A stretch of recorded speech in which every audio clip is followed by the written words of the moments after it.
بسم الله الرحمن الرحيم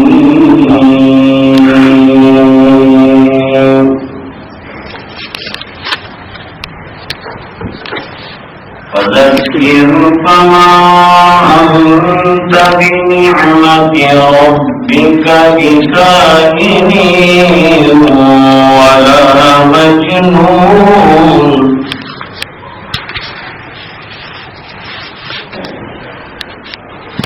أم يقولون شاعر نتربص به ريب المنون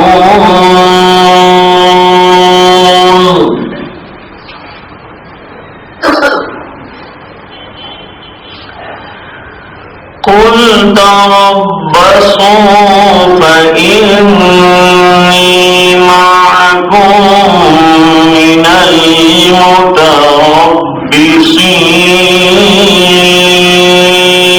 المتربصين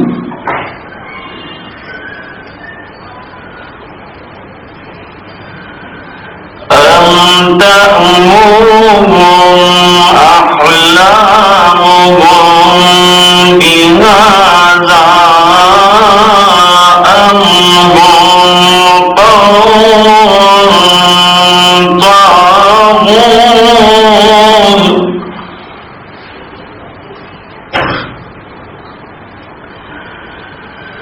أم يقولون تقوله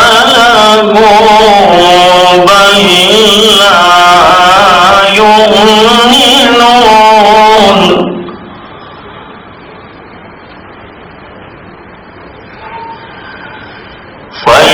فليأتوا بحديث مثله إن كانوا صادقين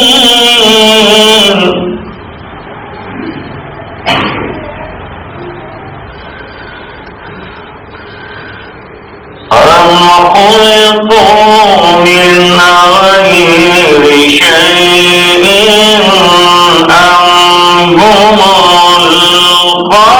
الخالقون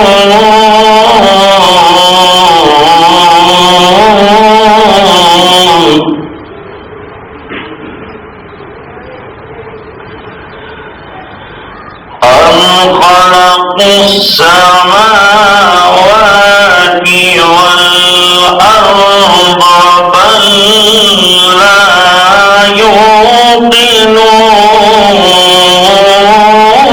يوقنون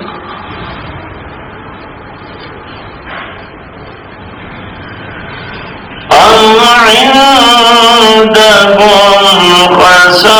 خزائن ربك أم هم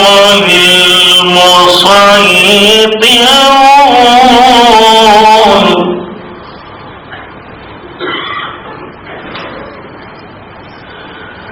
أم لهم سلم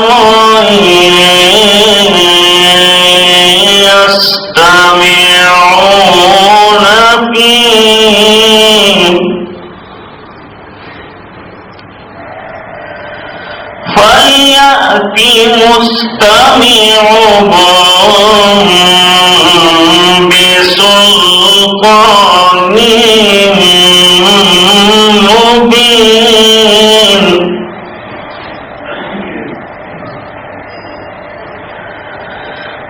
أم له البنات ولكم البنون أم تسألهم أجرا فهم من مغرم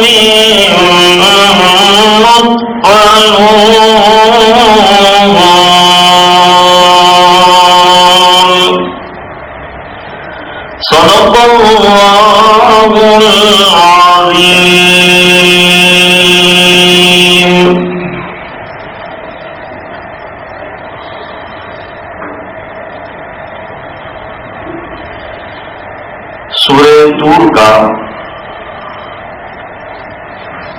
یہ آخری اور اہم رکوع ہے، جس میں 3 چیزیں اللہ تعالیٰ نے خاص طور پر بیان فرمائی۔ پہلی چیز نبی کریم صلی اللہ علیہ وسلم کی صداقت، آپ کی سچائی اور آپ کا نبی برحق ہونا۔ مشرکین مکہ جو ہیں سرکار کی دعوت سے اور نزول قرآن کی وجہ سے بہت زیادہ بوکھلائے ہوئے تھے، اور لوگوں کو برگشتہ کرنے کے لیے اور ان کو ورگلانے کے لیے کوئی غلط پروپیگنڈے کا لفظ انہیں چاہیے تھا۔ جیسے آج دنیا کو ہم سے برگشتہ کرنے کے لیے دہشت گرد کا لفظ استعمال کیا ہے، حالانکہ زعفرانی دہشت گرد ہم سے زیادہ خطرناک ہیں۔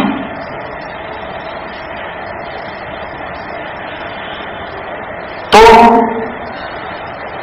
وہ سوچ رہے تھے کہ کوئی ایسا ان کو نام دیا جائے کہ لوگ نام سنتے ہی پریشان ہو کر ان سے دور ہو جائیں۔ طے کیا انہوں نے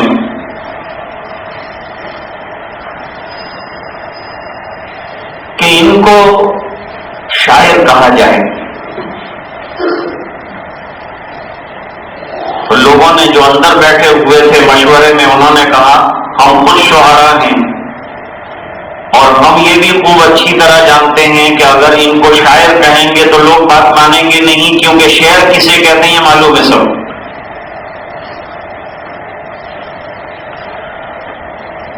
تو کہا پھر دوسرا کیا نام دیا جائے؟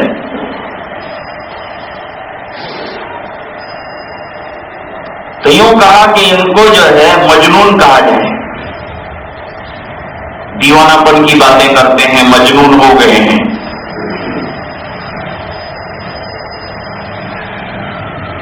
تو مشورے میں بعض لوگوں نے یہ کہا کہ جو کسی کے سامنے ان کو مجنون کہے گا لوگ اسی کو پہلے مجنون کہیں گے، کیونکہ لوگ جب ان کی باتوں کو سنیں گے، ان کی حکمت بڑی باتیں دیکھیں گے، اتنی عمدہ نصیحتوں کو سنیں گے، اتنا بہترین کلام دیکھیں گے، تو ہم کو دیوانہ کہیں گے۔ تو دیوانہ ہو تمہیں سمجھ میں نہیں آتا، مجنون کہیں ایسی بات کر سکتا ہے؟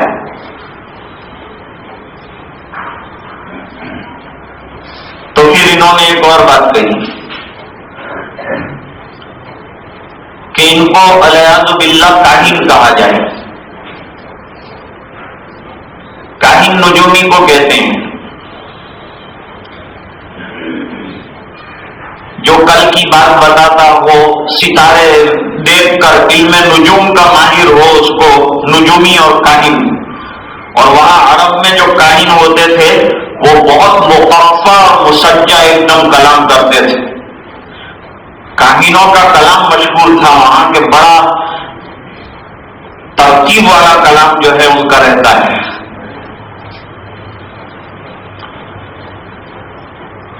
تو ایک حد تک اس پر انہوں نے اتفاق کیا کہ کاہن کہیں۔ کچھ غیب کی باتیں بھی یہ بتاتے ہیں، کچھ آنے والی چیزیں بھی بتاتے ہیں۔ ان تمام باتوں سے ظاہری بات ہے کہ ایک سچے انسان پر جب جھوٹے الزام لوگ لگاتے ہیں تو اس کے دل پر کیا بیتتی ہے۔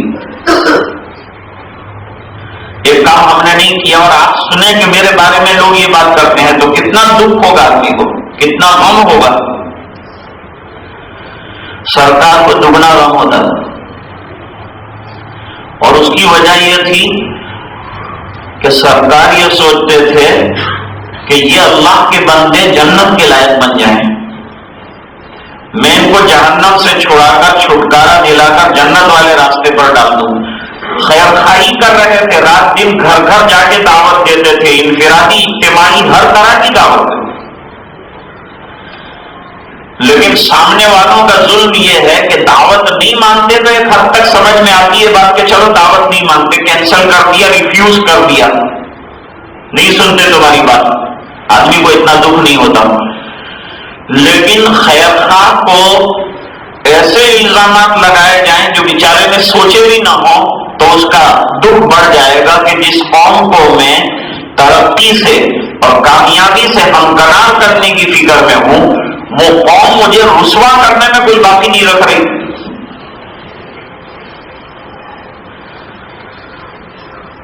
چنانچہ نبی کریم صلی اللہ علیہ وسلم کا حال خود قرآن کریم کے اندر ذکر کیا ہے، لعلک باخع نفسک الا یکونوا مؤمنین، کیا آپ اپنی جان کو ختم کر ڈالیں گے اس بات کی وجہ سے کہ یہ لوگ ایمان نہیں لاتے؟ اس غم میں آپ ختم ہو جائیں گے بھول کے؟ ایسا مت کیجیے۔ ہم یقولون شاعر، کہتے ہیں ان کا کلام اگر ایک مرتبہ ہم نے مان لیا کہ شاعرانہ کلام ہے تو انتظار کرو۔ کیا انتظار کریں؟ کوئی گردش دورہ آئے، کوئی زمانہ موت کا ان کے اوپر طاری ہو تو دنیا میں بڑے بڑے شعراء آئے اور اپنی شعر و شاعری لپیٹ کر چلے گئے، تو اگر یہ شاعر ہوں گے تو ہم لوگ منتظر ہیں کہ کب ان کا وقت آتا ہے، کب موت آتی ہے، موت آئے گی، ان کی شاعری بھی ختم ہو جائے گی، یہ خود بھی ختم ہو جائیں گے۔ جب شاعر نہیں رہے گا تو شاعری کہاں سے رہے گی؟ وہی ختم ہو جائے گی۔ تو ان کی موت کا انتظار کیا جائے۔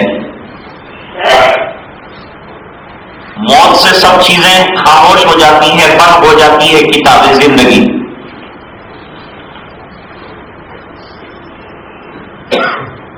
نبی کریم صلی اللہ علیہ وسلم سے اللہ فرما رہے ہیں، تم میری موت کا انتظار کر رہے ہو، مشورے کر رہے ہو کہ ان کی موت کا انتظار کرو، جب موت آئے گی مسئلہ ختم ہو جائے۔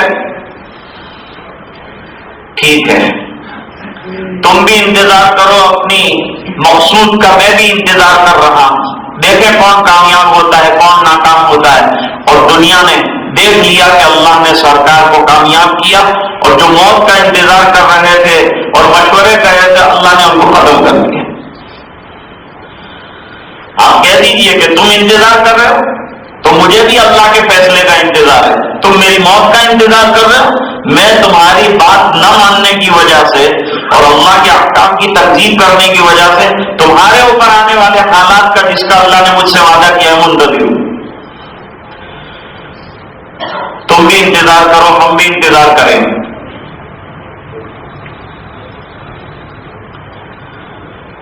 اب دوسری بات بیان کرتے ہیں کہ ایک طرف تو سرکار کی باتوں کی تردید کرتے تھے اور سرکار کی نبوت کو جھٹلاتے تھے تاکہ لوگ آپ کے پیچھے نہ چلیں،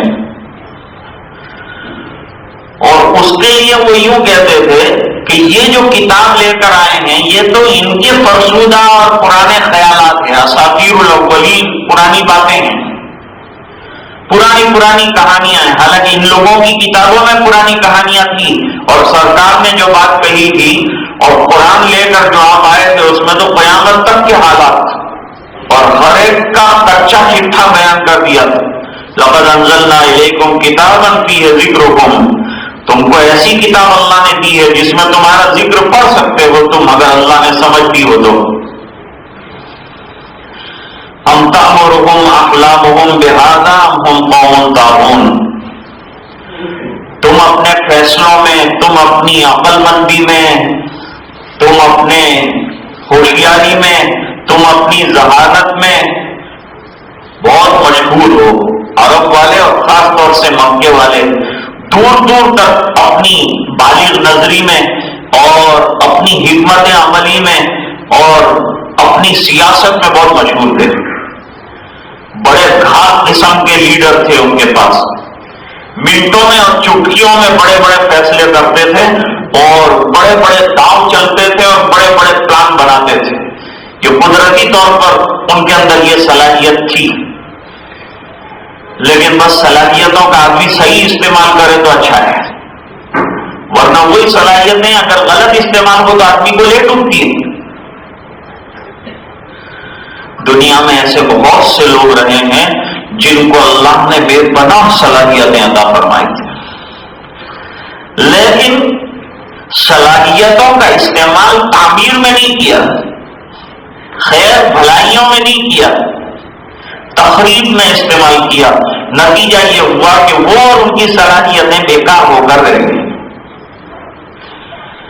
دنیا میں بہت سے دھرندھر علماء ہیں، بڑے بڑے اسکالر ہیں، کوئی فائدہ ان سے نہیں ہو رہا ہے، اس لیے کہ قابلیت کسی کے اندر ہو اور کام کر جائے کچھ نہیں ہوتا۔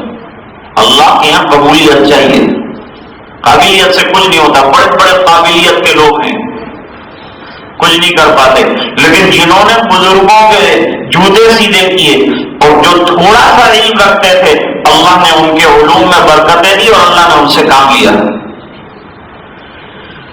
میرے والد صاحب فرماتے تھے کہ بالکل پسٹی قسم کا طالب علم، کچھ نہیں لکھا ہے اس نے، لیکن میں دیکھ رہا ہوں کہ وہ کام کر رہا ہے، اس لیے کہ اس نے دعائیں لے لی، اپنے اساتذہ کی دعائیں لے لی، ان کے جوتے سیدھے کیے تھے، ان کے قدم چومے تھے، تو اللہ تعالیٰ نے ان کی دل کی جو دعائیں تھیں اس سے نواز دیا، اس کو کام لے لیا اس سے، اور اس کے تھوڑے سے علم کو اللہ تعالیٰ نے قبول کر لیا۔ مکے والوں کے پاس بے پناہ صلاحیتیں تھیں، دنیا والوں کے فیصلے کرتے تھے وہ، لیکن خود اپنا فیصلہ وہ نہیں کر سکے کہ کیا فائدے کی چیز ہے ان کے لیے اور نقصان کیا ہے۔ اکبر الہ آبادی اسی بات کو تو کہتے ہیں کہ فلسفی کو فلسفے میں خدا ملتا نہیں۔ کتنا فلسفہ دنیا کے سامنے پیش کیا ہے، تفلسف خلق قسم کا سبجیکٹ ہے اور بڑی لمبی بحث ہے اس کے اندر۔ فرماتے ہیں فلسفی کو فلسفے میں خدا ملتا نہیں اور ڈور کو سلجھا رہا ہے پر سرا ملتا نہیں۔ کچھ کام نہیں آتی عقل مندی، کچھ کام نہیں آتی ذہانت۔ حضرت بلال رضی اللہ تعالیٰ عنہ کے پاس ذہانت نہیں تھی، لیکن سرکار کی اتباع کی اللہ نے کامیاب کر دیا، اور ابو جہل کے پاس ذہانت بہت تھی لیکن دشمنی سرکار کی تو برباد ہو کے رہ گیا۔ تو کامیابی کب ملتی ہے؟ جب آدمی اللہ کے احکام پہ چلنا شروع کرتا ہے، جب اللہ کی مرضی سے جینا شروع کرتا ہے، جب اللہ کی رضامندی کی تلاش میں رہتا ہے، تو اللہ تعالیٰ اس کے تھوڑے عمل میں برکتیں عطا فرماتے ہیں اور اس کو شرف قبولیت سے نواز کر دنیا میں بھی نیک نام کر دیتے ہیں۔ فرماتے ہیں کہ اتنے دھرندر اور سمجھدار لوگ ہیں، کیا یہ حق قبول نہیں کر سکتے تھے؟ لیکن یہ حق تو کیا قبول کرتے، یہ اور پریشانیوں میں دوسروں کو بھی مبتلا کرتے ہیں، خود بھی جو ہے اندر مصیبت میں مبتلا ہے کہ ہدایت ان کو نصیب نہیں ہوتی، کیونکہ انہوں نے ہدایت مانگی نہیں کبھی۔ ہدایت کس کو ملتی ہے؟ ہدایت طالب کو ملتی ہے۔ پیاس لگی ہے ایک آدمی کو، اگر کوئی پیاس کا وظیفہ پڑھتا رہے گا تو وہ پیاس کے وظیفے سے پیاس نہیں بجھے گی، اس کو آگے بڑھ کر جو ہے جام اٹھانا پڑے گا، گلاس اٹھانا پڑے گا، منہ سے لگانا پڑے گا اور کچھ گھونٹ لینے پڑیں گے، کچھ اس کو گلے سے نیچے اتارنا پڑے گا، تب اس کی جا کر پیاس بجھ جائے گی۔ تو کچھ تو نقل و حرکت درکار ہے، کچھ اپنی طرف سے طلب درکار ہے۔ سچی طلب ہو تو پھر اللہ تعالیٰ راستے کھول دیتے ہیں۔ حضرت حاجرہ کی سچی طلب تھی تو ایسا پانی کا چشمہ اللہ نے نکالا کہ آج تک لوگ پانی پی رہے۔ یہ سچی طلب کا نتیجہ ہے، اور یہ 7 چکروں میں سچی طلب بتاتے ہیں، صفا سے مروہ اور مروہ سے صفا۔ یہ دوڑ کیا بتاتی ہے کہ اللہ کی رضا کے لیے دوڑنا سیکھو، سچی طلب پیدا کرو، ایسا دوڑو جیسے حضرت حاجرہ دوڑی تھی، ایسا تڑپو جیسے اسماعیل تڑپے تھے، تو پھر اللہ تعالیٰ تمہارے لیے بھی فیصلے وہی فرمائیں گے جو اللہ نے ان کے لیے فیصلے فرمائے۔ اس لیے کہ اللہ کی رحمتوں کے دروازے ہر وقت وہاں اور ہر وقت کھلے ہوئے اور ہمیشہ کشادہ ہیں۔ سب بات سمجھتے ہیں. آج دنیا کیا نہیں سمجھتی کہ اسلام حق ہے؟ کیا دنیا نہیں سمجھتی ہے کہ اس میں ایک ایک چیز کے اندر صداقت ہے؟ ہماری نماز کی طاقت کو یہ لوگ نہیں سمجھتے، قرآن کی صداقت اور اس کی حقانیت کو نہیں سمجھتے. سمجھتے ہیں لیکن آفتاب کو اور سورج کو کب تک کمبلوں کے پیچھے اور کب تک چادروں کے پیچھے چھپا کر دنیا کو جو ہے وہ اس سے دور رکھیں گے؟ کب تک دور رکھا جا سکے گا؟ آج بھی عالم یہ ہے کہ جو اصل چیز ہے اس سے لوگوں کا ذہن ڈائیورٹ کر رہے ہیں. جو عبادتیں اللہ نے ہم کو عطا فرمائی ہے، جو دین والی نعمت اللہ نے ہم کو عطا فرمائی، اگر اس نعمت پر دنیا آ جاتی ہے تو اس سے بڑھ کر کوئی نعمت نہیں. تو حق کو سمجھتے ہیں یہ سب. مشرکین مکہ بھی سرکار کو حق سمجھتے تھے، آپ کو ملنے والی کتاب کو بھی حق سمجھتے تھے، لیکن وہ جانتے تھے کہ یہ حق کا اقرار کرنے میں ہماری کرسی کا مسئلہ زیادہ ہے اور ہمارا اقتدار چلا جائے گا تو اقتدار اور اپنی اجارہ داری چلی نہ جائے، اس کے لیے انہوں نے بہت کچھ کر رکھا. سرکار نے فرمایا کہ بیت اللہ شریف جو کعبہ کی چار دیواری، پہلے اس میں نماز ہوتی تھی اور یہ بالکل سطح زمین پر تھا کعبہ، لیکن قریش والوں نے اور مکے والوں نے اپنی اجارہ داری برقرار رکھنے کے لیے کیا کیا؟ جب انہوں نے دوبارہ اس کو بنایا، کیونکہ سیلاب کی وجہ سے بہت نقصان ہوا تھا اس کو، تو اس کو دوبارہ بنانے کا ارادہ کیا تو اپنی جو حلال کمائی تھی وہ جمع کی اور یوں کہا کسی معمار کو باہر سے نہیں بلائیں گے، پیسہ بھی ہمارا لگے گا اور مسجد بھی ہم ہی بنائیں گے.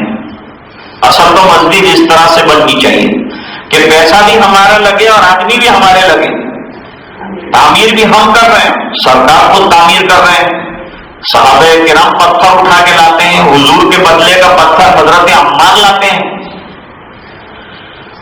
اور یہ ہمارے یہاں کی جو چھوٹی چھوٹی اینٹیں ہوتی ہیں، ایسی اینٹیں نہیں ہوتی تھی مکے میں. عرب میں اینٹیں جو ہے وہ بڑے بڑے پتھر ہوتے تھے جو پہاڑوں سے تراش کر دیوار کے مناسب، تو ایک کندھے پر ایک پتھر آ سکتا ہے. حضرت عمار سرکار کا بھی لاتے تھے کہ آپ آرام فرمائیں سرکار، آپ نگرانی فرمائیں، یہاں آپ نہیں لائیں گے میں آپ کے بدلے کا پتھر بھی لاتا ہوں، ورنہ سرکار خود آپ کا پتھر بھی لانا چاہتے تھے.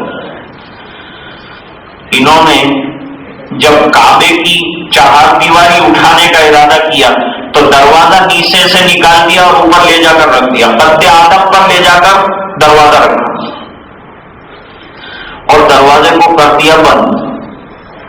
اور بند اس بنا پر کیا کہ چابیاں ہمارے پاس رکھیں گے، جو چاہے وہ چلا نہ جائے، ہم جس کو چاہیں گے وہ جائیں گے، اپنی اجارہ داری برقرار رکھ لیں. پہلے جب بیت اللہ نیچے تھا تو ایک دروازہ مشرق میں تھا ایک مغرب میں تھا، یہاں سے آدمی داخل ہو نماز پڑھے اور وہاں سے نکل جائے. لیکن انہوں نے اوپر لے گئے دیوار کو، دروازہ قد آدم کی اونچائی پر رکھ دیا اور اس کو لاک کر دیا اور لاک کرنے کے بعد چابیاں اپنے پاس رکھی کہ جس کو ہم چاہیں گے وہی جو ہے اس کے اندر جا سکتا ہے. سرکار چاہتے تھے کہ دوبارہ اس کو اس طرح سے کر دیں جس طرح کے اصل تعمیر ہے، لیکن پھر اس میں جو ہے سیاسی نقطۂ نظر سے لوگ جو ہیں کوئی غلط فائدہ اٹھانا شروع کر دیں گے، اس لیے سرکار نے ایسا نہیں کیا. تو بعد میں یاد کر رہا تھا کہ یہ لوگ سرکشی کی وجہ سے نہیں مان رہے، سرکار کو نہ ماننا سرکشی کی وجہ سے ہے، اندر کے عناد اور دشمنی کی وجہ سے ہے، ورنہ دل ان کا کہہ رہا تھا کہ مان لینا چاہیے. لیکن ضد ایسی چیز ہے کہ سچائی کو بھی قبول کرنے کے لیے جلدی آدمی تیار نہیں ہوتا، حالانکہ دل کہہ رہا ہوتا ہے کہ قبول کر لو، لیکن ضدی مزاج انسان کا جو ہے وہ حق کی طرف آنے نہیں دیتا اور اسے قبول نہیں کرنے دیتا. آگے چل کر فرماتے ہیں کہ قرآن یہ بھی اصل میں اللہ کا کلام تھا، لیکن لوگ اس سے بہت زیادہ متاثر ہو رہے تھے تو انہوں نے اس کے خلاف بھی پروپیگنڈا شروع کر دیا. اللہ اس کا بھی جواب دے رہے. ام یقولون تقولہ، کہتے ہیں کہ یہ قرآن کریم تو انہوں نے گھڑا ہے، انہوں نے بنایا ہے قرآن شریف بیٹھ کر اور ترتیب سے جو ہے آیتیں بنائی ہیں، حالانکہ آپ کسی جگہ پڑھنے نہیں گئے، سرکار کسی جگہ نہ مدرسے میں گئے نہ کسی استاد سے آپ نے پڑھا، اس بنا پر کہ انبیاء کرام کا دنیا میں کوئی استاد نہیں ہوتا، یہ ایک فلسفہ ہے، ایک حکمت ہے۔ کیوں؟ اگر بچپن میں کسی سے پڑھ لیا تو پڑھنے کے بعد جب بڑے ہو کر نبوت کا دعویٰ کریں گے اور دعوت دیں گے تو سب سے پہلے وہ استاد کھڑا ہوگا کہ بھائی اگر یہ نبی ہے تو پھر مجھے نبی مانو، اس بنا پر کہ ان کو پڑھایا میں نے۔ جیسے کہ مجھے جن لوگوں نے پڑھایا ہے، جب میں تقریر کرتا ہوں تو وہ لوگ یہی کہتے ہیں کہ ہم نے پڑھایا ہے، اور ہم کو ماننا پڑتا ہے کہ جی یہ استاد کے برکت اور ان کا تو خیر اور ان کے جوتوں کا سبقہ ہے کہ اللہ تعالیٰ نے ہم کو جو ہے 2 لفظ پڑھا دیے، 2 حرف آگے، یہ ہمارے اساتذہ کرام کی برکت ہے، وہ کھڑے ہو کر جوتے بھی ہم کو مارے تو بھی جو ہے ان کا حق بنتا ہے۔ لیکن نبی کی شان نرالی ہے، دنیا میں نبی کا کوئی بھی استاد نہیں ہوتا، ان کا علم سیدھا آسمان سے آتا ہے۔ غالباً یہی وجہ ہے کہ حضرت موسیٰ علیہ السلام کے وعظ کی مجلس میں ایک شخص نے کھڑے ہو کر پوچھا تھا کہ کون سب سے زیادہ دنیا میں اور اس کائنات میں عالم بڑا کون؟ من عالم فی الارض۔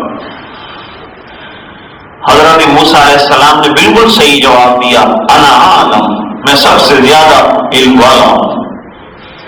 لیکن اللہ کو یہ لفظ انا کے ساتھ جو جواب دیا گیا وہ پسند نہیں آیا، کیونکہ آپ کی شان بہت برتر، انبیاء کرام کا مقام بہت اعلیٰ اور بہت ارفع ہوتا ہے، اس بنا پر یہ جملہ پسند نہیں فرمایا گیا۔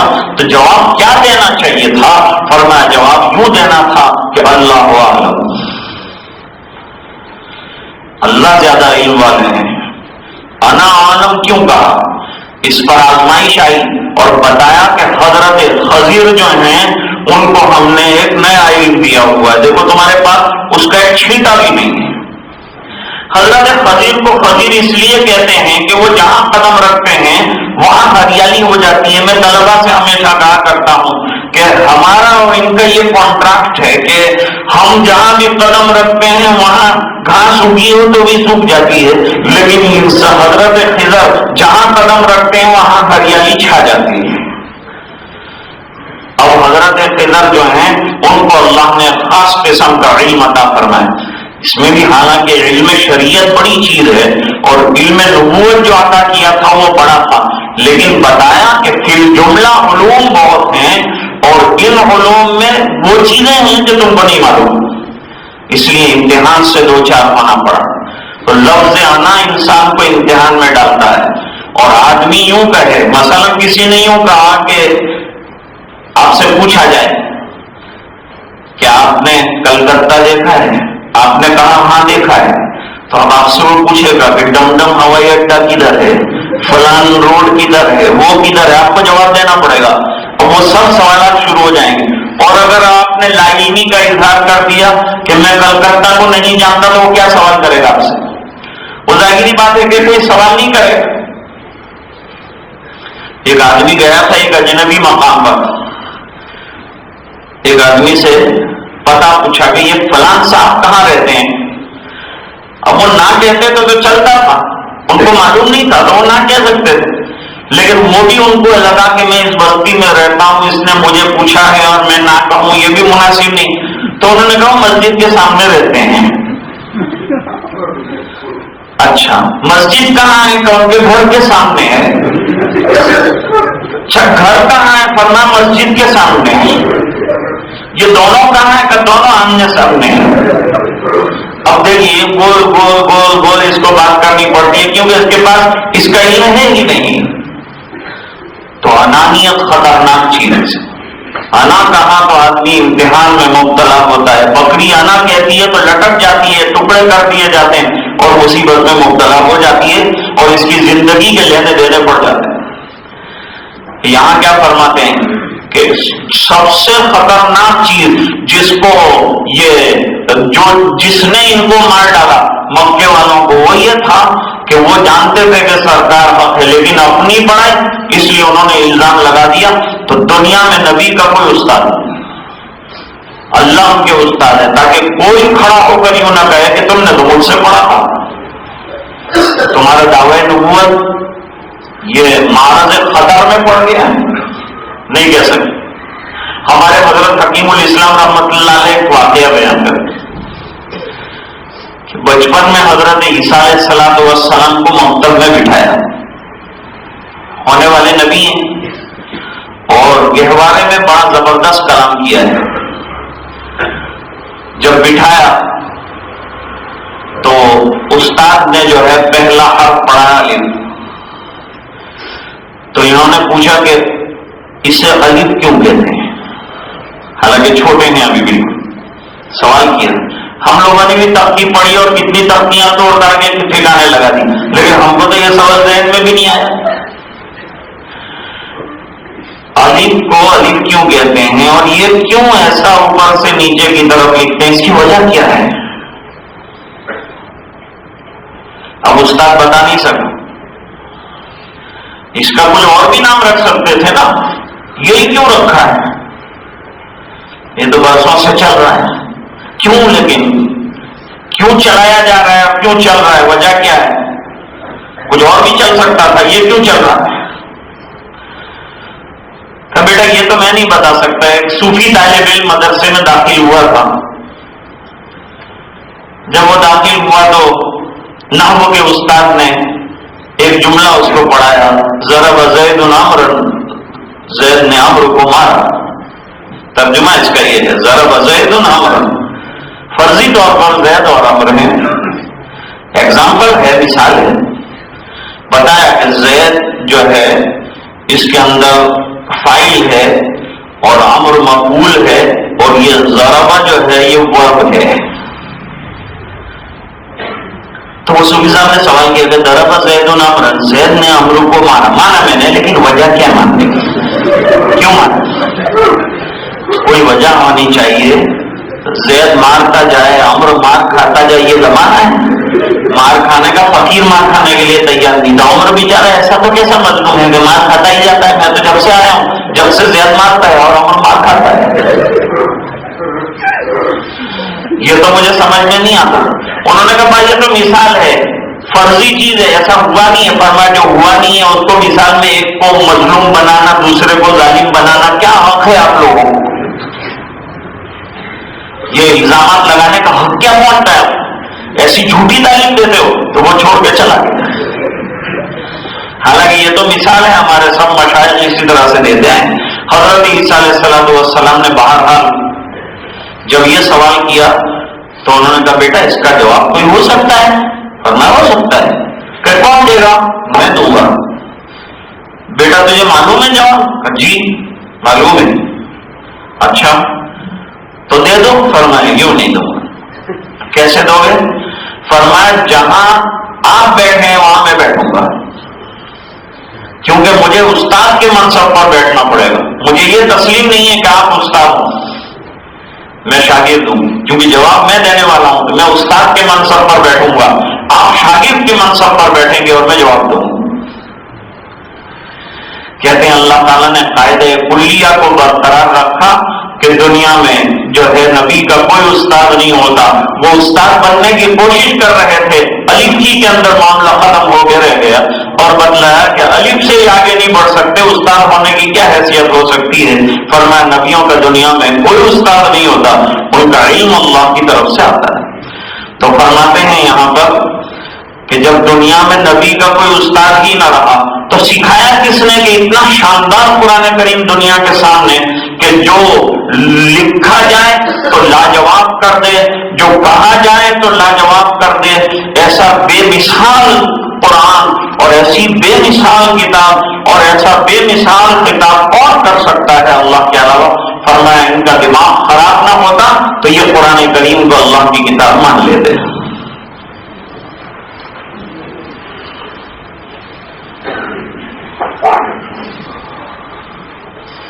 ضمیر خان جہانگیر خان کا انتقال ہوا، ان کے لیے مغفرت فرمائیں۔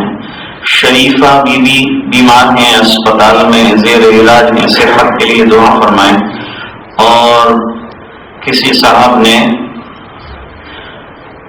محمد شکیل ہاسوٹی صاحب مہاویر اسپتال میں داخل ہیں، کوثر بانو محمد شکیل ہاسوٹی، ان کے لیے دعا فرمائیں، اللہ صحت عطا فرمائے۔ اور اولاد میں آپس میں محبت پیدا ہو، اس کے لیے بھی دعا فرمائیں۔ ہمارے شبیر بھائی جنرل بیمار ہیں، بیمار تو کیا وہ گر گئے تھے اور کچھ چوٹ آئی تھی، آج انہوں نے فون کر کے جو ہے وہ درخواست کی کہ میری صحت کے لیے جو ہے دعا کی جائے، تو ہمارے یہاں کے جو ہے تشریف لانے والے مہمانوں میں خاص ہیں، لہذا ان کے لیے بھی دعا فرمائیں، اللہ تعالیٰ ان کو صحت جو ہے وہ عطا فرمائے اور جو پریشانی ہے اللہ اپنے فضل سے دور فرمائے۔ ایک خاص خبر جو ہے غم کی یہ ہے کہ ہمارے حضرت مولانا عبد الرحیم موٹالہ صاحب، جو حضرت شیخ الحدیث مولانا زکریا صاحب قدس سرہ العزیز کے بڑے منظور نظر خلفاء میں رہے ہیں اور کافی کام انہوں نے زامبیا میں کیا ہے اور چپاٹا میں بہت بڑا مدرسہ جو ہے قائم فرمایا، پوری زندگی حضرت شیخ رحمۃ اللہ علیہ کے خادم رہے، اور اس کے بعد سے جو ہے اللہ نے بڑا کام ان سے لیا، وہ حضرت شیخ کی دعائیں دونوں بھائیوں کو کام آ گئی اور جو ہے اللہ دونوں سے خوب کام لے رہے تھے۔ ابھی جو ہے سراج القاری کے نام سے ان کی جو ہے شرح بخاری کا سلسلہ شروع ہوا تھا، کوئی 4-5 جلدیں ہوئی ہوگی، اور بھی علمی کام ان کے بہت ہیں، عرصے تک بخاری شریف کا اور دوسری تمام جو ہے کتب حدیث کا درس دیتے رہے ہیں، دورے تک کی تعلیم ان کے یہاں رہی ہے، حاضری ہوئی ہے میری زامبیا تو وہاں بھی حاضر ہوا تھا، حضرت نے بڑا محبت کا معاملہ، تو اچانک جو ہے انتقال فرما گئے، ان کے لیے دعائیں مغفرت فرمائیں، اللہ تعالیٰ غریب رحمت فرمائیں اور اعلیٰ علیین میں بہترین مقام عطا فرمائیں، اور جو حضرات دنیا سے گئے ہیں ایمان والے ان تمام کی مغفرت کے لیے دعا۔ اللهم صل على سيدنا محمد وعلى آل سيدنا محمد صلاة تنجينا بها من جميع الأهوال والآفات، تقضي لنا بها جميع الحاجات، تطهرنا بها من جميع السيئات، ترفعنا بها عندك أعلى الدرجات، تبلغنا بها أقصى الغايات من جميع الخيرات في الحياة وبعد الممات، إنك على كل شيء قدير۔ اللهم اغفر لنا ولوالدينا ولأساتذتنا ولمشايخنا ولمن حق علينا ولمن أوصانا بالدعاء، واغفر لجميع المسلمين والمسلمات والمؤمنين والمؤمنات الأحياء منهم والأموات، إنك سميع قريب مجيب الدعوات، يا قاضي الحاجات، يا حل المشكلات، يا كافي المهمات، يا دافع البليات، يا شافي الأمراض، إنك على كل شيء قدير۔ تقبل منا إنك أنت السميع العليم وتب علينا إنك أنت التواب الرحيم، بجاه سيد المرسلين محمد وآله وصحبه أجمعين برحمتك يا أرحم الراحمين۔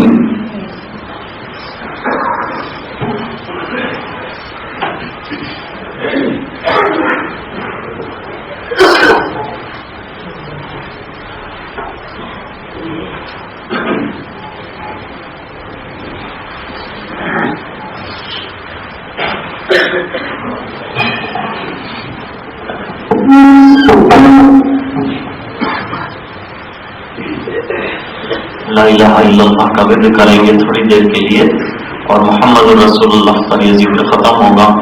روزانہ جو ہے جن حضرات کو جو ورد کیے گئے ہیں وہ اپنے ورد کرتے رہیں گے، 200 مرتبہ لا الہ الا اللہ اور بیچ میں 10 مرتبہ کے بعد محمد رسول اللہ کہیں گے، اور 200 مرتبہ استغفار، استغفر اللہ ربی من کل ذنب واتوب الیہ، یہ 24 گھنٹے میں یہ عادت کو پورا کرنا، زیادہ کر سکتے ہیں، کم سے کم کی یہ مقدار ہے۔ تیسرا درود پاک، اللہم صل علی سیدنا محمد وعلی آل سیدنا محمد وبارک وسلم، یہ آسان تر درود ہے، اور کوئی درود ابراہیم پڑھنا چاہتا ہے ہمتوں پر ہے، کم سے کم 200 مرتبہ 24 گھنٹے میں، اور زیادہ سے زیادہ جتنا پڑھنا چاہتے ہوں۔ ہمارے احباب میں ایسے بھی ہیں کہ جو روزانہ 12,000 کا ورد بھی کر رہے ہیں، اور کچھ حضرات جو ہے 7-8 ہزار کا ورد بھی کرتے ہیں، اللہ قبول فرمائے۔ اور جو ہے قرآن کریم کی تلاوت، حفاظ کے لیے کم سے کم 1 پارہ، زیادہ جتنا بھی پڑھنا چاہیں، اور کم سے کم